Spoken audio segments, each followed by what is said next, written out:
Last year, I spent 6 months participating in what I was told was a psychological experiment. I found an ad in my local paper looking for imaginative people looking to make good money, and since it was the only ad that week that I was remotely qualified for, I gave them a call and we arranged an interview. They told me that all I would have to do is stay in a room, alone, with sensors attached to my head to read my brain activity, and while I was there, I would visualize a double of myself. They called it my Tulpa. It seemed easy enough, and I agreed to do it as soon as they told me how much I would be paid. And the next day, I began. They brought me to a simple room and gave me a bed, then attached sensors to my head and hooked them into a little black box on the table beside me.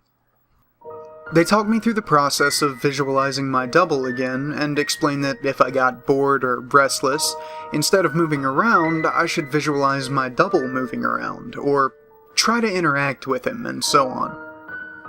The idea was to keep him with me the entire time I was in the room. I had trouble with it for the first few days. It was more controlled than any sort of daydreaming I'd done before. I'd imagine my double for a few minutes, then grow distracted. But by the 4th day, I could manage to keep him present for the entire 6 hours. They told me I was doing very well. The second week, they gave me a different room, with wall-mounted speakers. They told me they wanted to see if I could still keep the Tulpa with me in spite of distracting stimuli. The music was discordant, ugly, and unsettling, and it made the process a little more difficult, but I managed nonetheless. The next week, they played even more unsettling music, punctuated with shrieks and feedback loops, what sounded like an old-school modem dialing up, and guttural voices speaking some foreign language. I just laughed it off. I was a pro by then. After about a month, I started to get bored. To liven things up, I started interacting with my doppelganger. We'd have conversations, or play rock, paper, scissors, or I'd imagine him juggling, or breakdancing, or whatever caught my fancy. I asked the researchers if my foolishness would adversely affect their study, but they encouraged me. So we played and communicated, and that was fun for a while. And then, it got, a little strange. I was telling him about my first date one day, and he corrected me. I'd said my date was wearing a yellow top, and he told me it was a green one. I thought about it for a second, and I realized that he was right. It creeped me out, and after my shift that day, I talked to the researchers about it. You're using the thought form to access your subconscious. You knew on some level that you were wrong, and you subconsciously corrected yourself. They explained. What had been creepy was suddenly cool.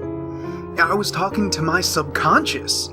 It took some practice, but I found that I could question my Tulpa and access all sorts of memories.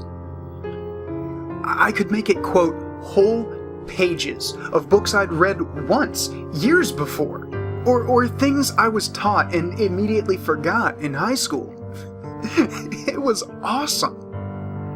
That was around the time I started, calling up my double outside of the research center.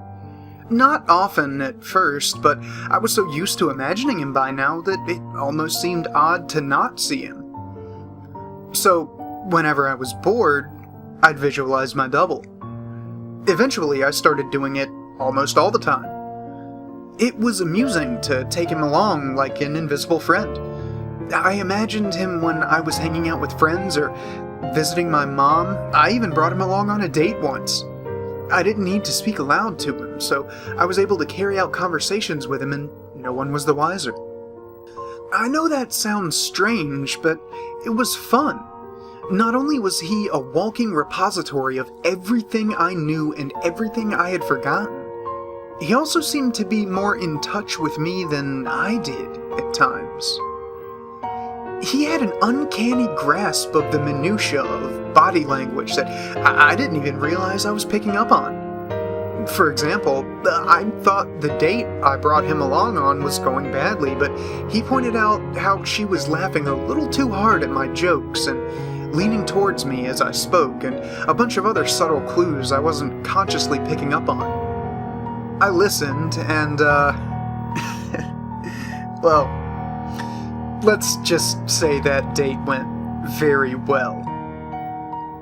By the time I'd been at the research center for 4 months, he was with me constantly. The researchers approached me one day after my shift and asked me if I'd stopped visualizing him. I denied it, and they seemed pleased. I silently asked my double if he knew what prompted that, but he just shrugged it off, and so did I. I withdrew from the world a little at that point. I was having trouble relating to people. It seemed to me that they were so confused and unsure of themselves, while I had a manifestation of myself to confer with. It made socializing, awkward.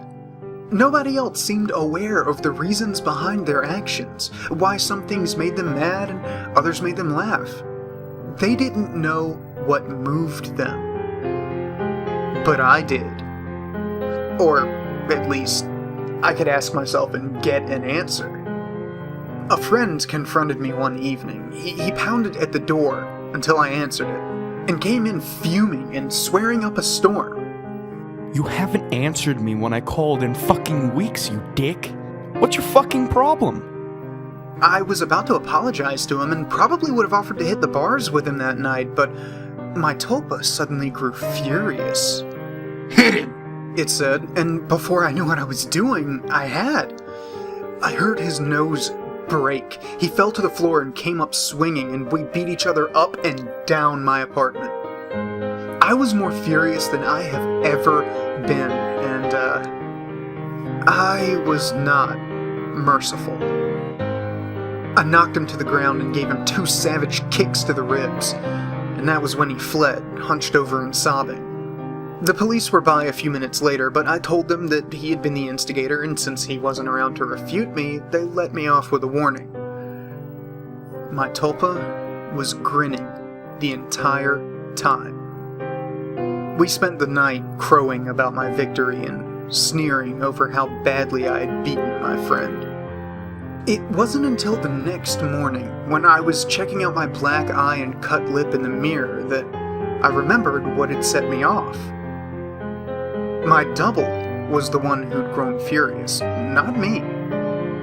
I'd been feeling guilty and a little ashamed, but he'd goaded me into a vicious fight with a concerned friend. He was present, of course, and knew my thoughts. You don't need him anymore. You don't need anyone else, he told me, and I felt my skin crawl. I explained all this to the researchers who employed me, but they just laughed it off. You can't be scared of something that you're imagining, one of them told me. My double stood beside him and nodded his head, then smirked at me. I tried to take their words to heart, but over the next few days I found myself growing more and more anxious around my Tulpa, and it seemed that he was changing. He looked taller and more menacing. His eyes twinkled with mischief, and I saw malice in his constant smile. No job was worth losing my mind over, I decided. If he was out of control, I'd put him down. I was so used to him at that point that visualizing him was an automatic process, so I started trying my damnedest to not visualize him. You know, it took a few days, but it started to work somewhat. I could get rid of him for hours at a time. But every time he came back, he seemed worse. His skin seemed ashen, his teeth more pointed. He hissed and gibbered and threatened and swore. The discordant music I'd been listening to for months seemed to accompany him everywhere. Even when I was at home, I'd relax and slip up, no longer concentrating on not seeing him, and there he'd be, with that howling noise with him. I was still visiting the research center and spending my 6 hours there. I needed the money, and I thought they weren't aware that I was now actively not visualizing my tulpa. I was so wrong. After my shift one day, about 5.5 months in, 2 impressively muscled men grabbed and restrained me, and someone in a lab coat jabbed a hypodermic needle into me. I woke up from my stupor back in the room, strapped into the bed, music blaring, with my doppelganger standing over me, cackling. He hardly looked human anymore. His features were twisted, his eyes were sunken in their sockets and filmed over like a corpse's. He was much taller than me, but hunched over. His hands were twisted and his fingernails were like talons. He was, in short, fucking terrifying. I tried to will him away, but I just couldn't seem to concentrate. He giggled and tapped the IV in my arm. I thrashed in my restraints as best I could, but I could hardly move at all.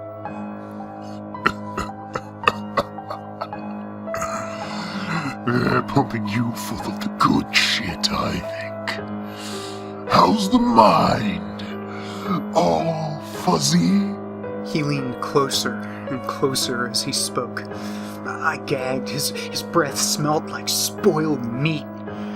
I tried to focus, but I couldn't banish him. The next few weeks were terrible. Every so often, someone in a doctor's coat would come in and inject me with something or force-feed me a pill. They kept me dizzy and unfocused, and sometimes left me hallucinating or delusional.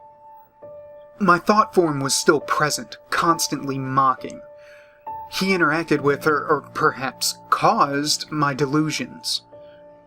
I hallucinated that my mother was there, scolding me, and then he cut her throat, and her blood showered me. It was so real that I could taste it. The doctors never spoke to me. I begged at times, screamed, hurled invectives, demanded answers. They never spoke to me. They may have talked to my tulpa, my personal monster. I'm not sure. I was so doped and confused that it may have just been more delusions, but I remember them talking with him. I grew convinced that he was the real one, and I was the thought form. He encouraged that line of thought at times, mocked me at others. Another thing that I pray was a delusion.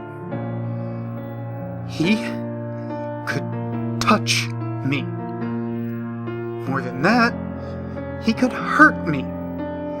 He'd poke and prod at me if he felt I wasn't paying enough attention to him. Once, he grabbed my testicles and squeezed until I told him I loved him. Another time, he slashed my forearm with one of his talons. I still have a scar. Most days, I can convince myself that I just injured myself and just hallucinated that he was responsible.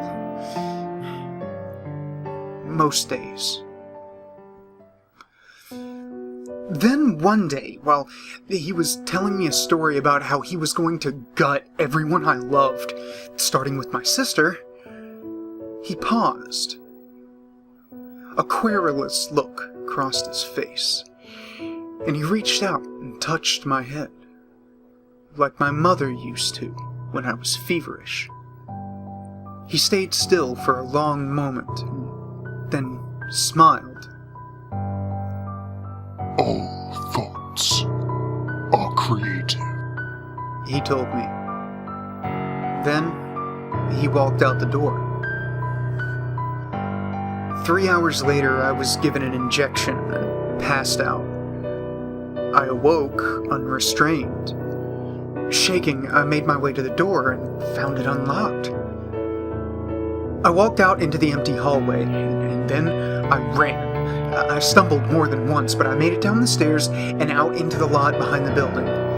There, I collapsed, weeping like a child. I knew I had to keep moving, but I couldn't manage it. I got home eventually. I don't remember how. I locked the door and shoved a dresser against it, took a long shower, and slept for about a day and a half. Nobody came for me in the night, nobody came for me the next day, or the one after that. It was over. I'd spent a week locked in that room, but it had felt like a century. I'd withdrawn so much from my life beforehand that nobody had even known I was missing. The police didn't find anything.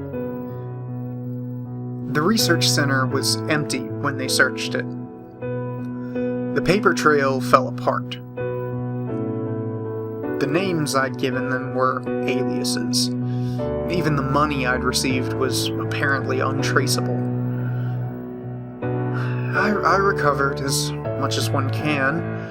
I don't leave the house much, and I usually have panic attacks when I do. I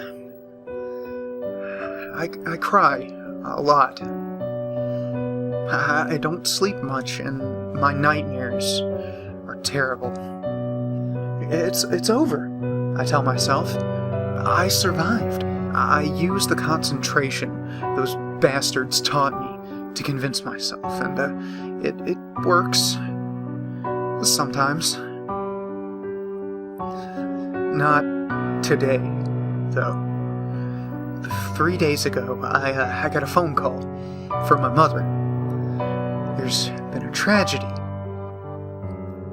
My sister is the latest victim in a spree of killings, the police say. The perpetrator mugs his victims, then guts them.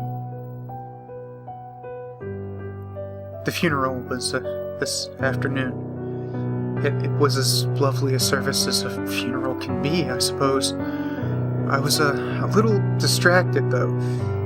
All I could hear was music, coming from somewhere distant. Discordant, unsettling stuff that sounds like feedback, shrieking in a modem dialing up. I hear it still. A little louder now.